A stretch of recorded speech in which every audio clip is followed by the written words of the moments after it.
A shooting at a popular student living complex has residents reviewing their safety. And we go behind the scenes of Cirque du Soleil before their show premieres tomorrow at the River Center. Newsbeat starts now.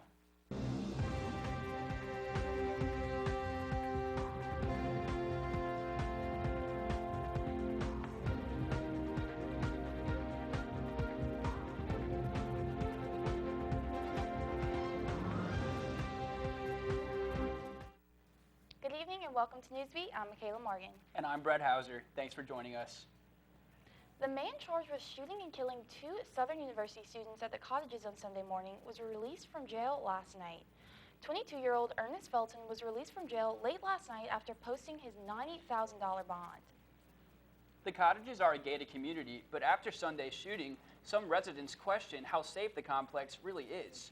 I sat down with two students who live near the crime scene to find out how this close-to-home tragedy has changed their perspective on safety.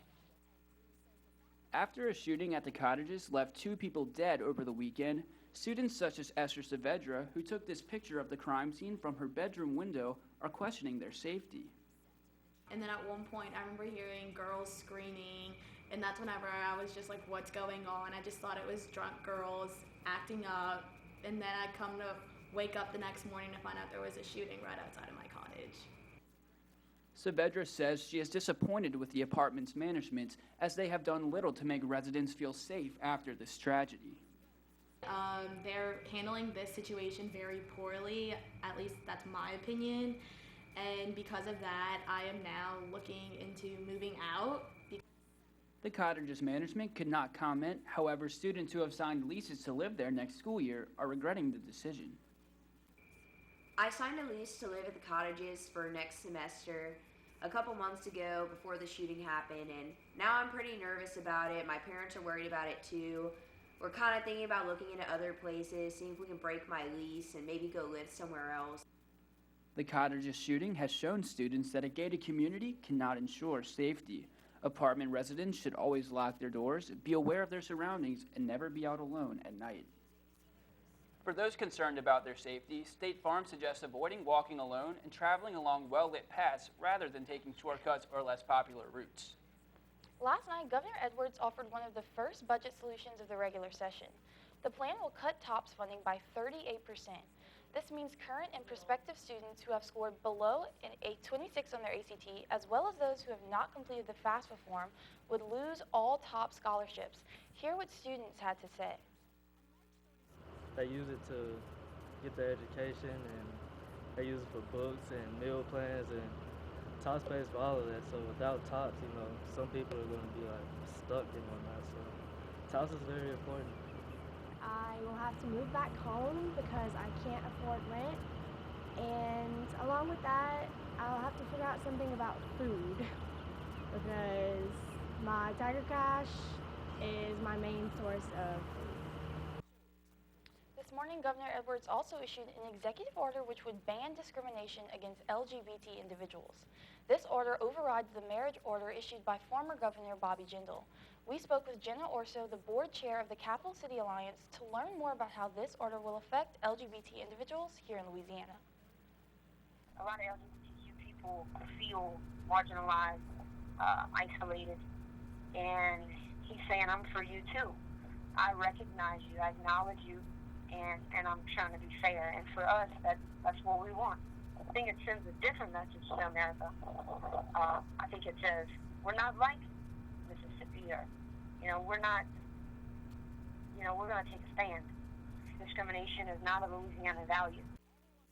While staying up to date on schoolwork is important, students staying up to date with their health is crucial. Emily Dillon joins us in the studio to show us how LSU is helping students be well. The semester is winding down, but the upcoming stress of finals can cause anxiety rates to rise. I went to the health center to see how weekly health seminars give students the opportunity to check up on their health. LSU's Student Health Center hosted their annual open house today, where students could come win prizes and attend a variety of healthy living workshops. 25–30% of the people on campus at any time are wrestling with anxiety and depression. And in these seminars that we do every semester on a weekly basis, we train people how really to condition their mood through muscle relaxation, relaxed breathing, cognitive therapy for anxiety and depression. The open house included workshops ranging from anxiety and depression management all the way to the use of art expression. According to a study by the Anxiety Disorders Association of America, the number of college students dealing with depression is on the rise. There are really wonderful known scientific techniques that really help you improve mood and handle stress. And we're just giving a sample today in the Health Fair Circus about how we do those. Students struggling with depression and anxiety are encouraged to take advantage of all of the informational sessions and resources that the Student Health Center has to offer. For Tiger TV, I'm Emily Dillon. After the break, this story will have you doing backflips as we take a behind-the-scenes look at Cirque du Soleil as they prepare for their performances tomorrow at the River Center. Cirque du Soleil's Uvu show has made its way to Baton Rouge. I went to the River Center, got a backstage tour, and a sneak peek of their final dress rehearsal. Take a look.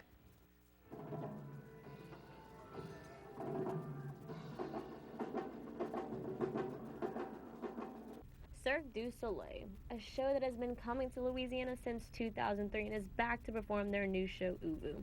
Its world premiere was in 2009, and we spoke with the artistic director on how they put the whole show together.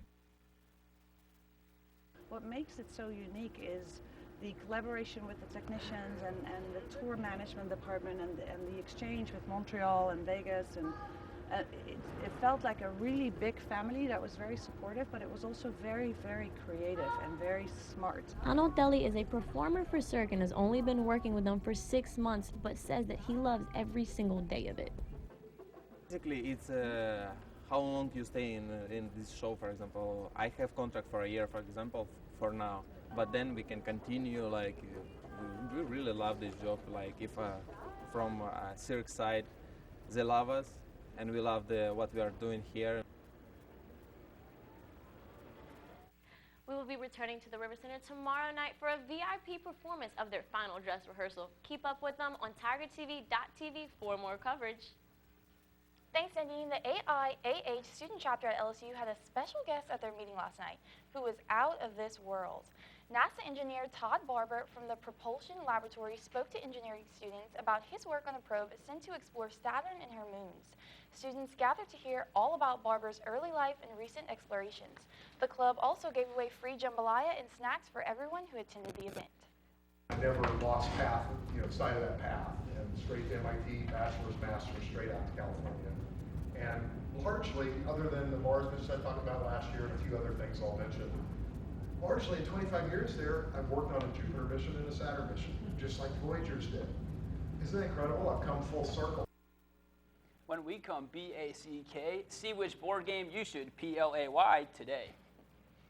Dust off the dictionary. Today is National Scrabble Day. Alfred Musher Butts, an unemployed architect, created the board game in the 1930s in the midst of the Depression. Scrabble is sold in 121 countries with 29 different language versions. So, Michaela, while we're on the subject, what's your favorite board game? I've never really been into Scrabble. My favorite board game was always Monopoly. I have a Disney version of Monopoly, so it's even better than the one before. Okay. I get to play Mickey, and I would always lose, but it's the thought that counts. Never was really good into games, but yeah, okay, Monopoly. Yeah. I was always a fan of Guess Who, where you had to pick who the person was. Yes, I know very well.